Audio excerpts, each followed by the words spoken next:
on that. And with that, we're coming back to David Stockman now. I got to ask about what moved the markets this morning, what moved it to triple-digit losses on the Dow.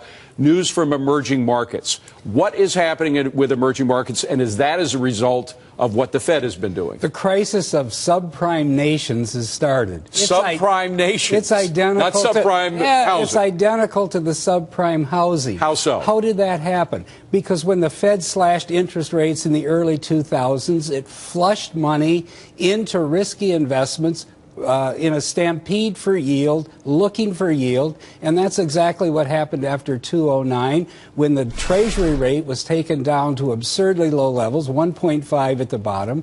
It flushed trillions of dollars into the emerging market bonds and other kinds of investment. Too much money flowed into Turkey and India and Indonesia and all the rest of them. It caused their exchange rates to be artificially elevated, their interest rates to be artificially low. Massive construction booms started in these countries, and now they're running huge current account deficits. They desperately need capital, and capital is now retreating because the cycle of central bank expansion is over. But we don't have the same leverages going on from the banks in terms of lending, so we wouldn't necessarily have the same problems that we did in 2008. Will we, if in fact that's a bubble about to pop? The subprime nations are even more leveraged, even more speculative, even more bubble-ridden. But since we have done our best to get our accounts, at least in banking, under order in terms of getting rid of some of that leverage, aren't we in a good shape? If they do go down, maybe some of that capital will come here.